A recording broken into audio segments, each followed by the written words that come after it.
সাইফুল্লাহ সাদের সাথে ওনার সাথে আমার অনেক আগে 2017 আই থিঙ্ক আমার একটা টিভিসি করা হয়েছিল। ভিগো নামে একটা প্রোডাক্ট ছিল যেটা টিভিসি করেছিলাম। ওটা আমার ফার্স্ট এক্সপিরিয়েন্স ছিল ওনার সাথে কাজে। তো প্রথম যখন ওনার সাথে আমার কাজের এক্সপিরিয়েন্স আমি তখনই বলেছিলাম যে I had a wonderful experience ওনার সাথে কাজ করার, এবং এরপরও আমাদের কাজের কথা হয়েছে বাট কোনোভাবে হয়নি কাজটা, মানে মাঝখানেও আরেকবার।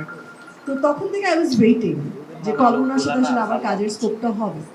তো ফাইনালি যখন 2023-তে উনি আমাকে নক দিলেন, আমি আসলে আর কোনো কিছু সেকেন্ড কোনো থট দেইনি। I didn't even ask him যে আমার ক্যারেক্টার কি, গল্প কি।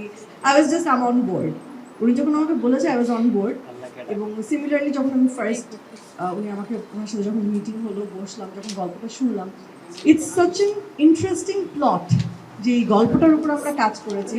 ইউজুয়ালি আমি বলবো যে সবাই আমরা বলি কাজে গেলে যেটা নতুন কোনো গল্প, ডিফারেন্ট কিছু, এটা সবাই একটা কমন ডায়লগ থাকে, বাট সেটা আমি বলবো না। বাট আপনারা যখন আসলে দেখবেন অন স্ক্রিন আপনারা নিজেরাই বুঝবেন যে এইরকম প্লটে আমাদের দেশে অন্তত এরকম প্লটে কোনো কাজ করা হয়নি।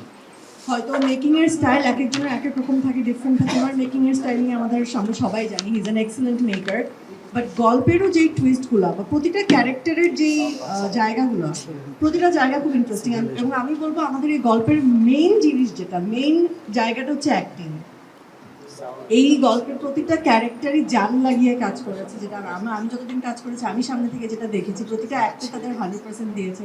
এবং শুটিংয়ের আগে আমরা কনস্ট্যান্ট রিহার্সাল করেছি, এবং সাদ উনি অ্যাজ এ ডিরেক্টর খুবই কমফোর্টেবল টু ওয়ার্ক উইথ। উনি কিন্তু প্রতিনিয়ত আর্টিস্টদের সাথে ডিসকাস করেন এবং প্রপার ব্রিফিং দেয় যে আমরা আসলে কী করতে চাচ্ছি, বা ডিসকাস করে যে আমি কমফোর্টেবল কিনা, বা সব কিছু মিলে। এবং সবার সবচেয়ে মেইন আমাদের এই ছবির গল্পই হচ্ছে অ্যাক্টিং।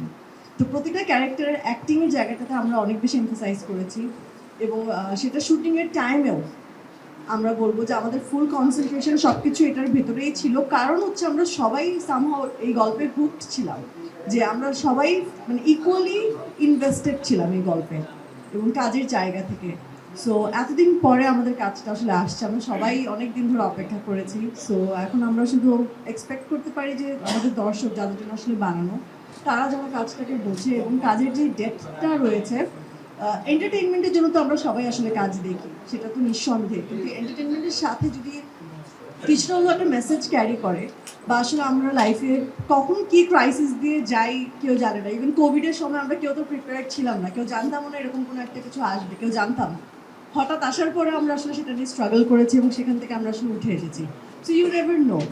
সো এরকমই একটা প্যান্ডেমিক বা এরকম একটা ক্রাইসিসের টাইমের গল্প। সো এটা পুরোপুরি ইমাজিনেশনও আমি বলবো না, বা এটা যে জীবনে হতেও পারবে না সেটাও না, বাট ইটস ভেরি ইন্টারেস্টিং ওনার যে এই থটটা আসছে এবং উনি যেভাবে লিখেছেন গল্পটা, এবং ফাইনালি যেখানে যে দাঁড়াচ্ছে, এটা আসলে আমরা যদি মুখে বলি এটা জাস্টিফাই হবে না।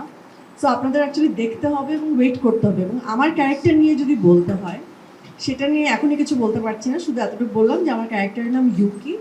এবং এই ক্যারেক্টারটা আসলে কোথায় যে প্লে করছে বা কোথায় আসলে এটার টার্নিং পয়েন্ট আসছে, এগুলো সব জন্য আসলে আপনাদেরকে ওয়েট করতে হবে দেখার পর্যন্ত।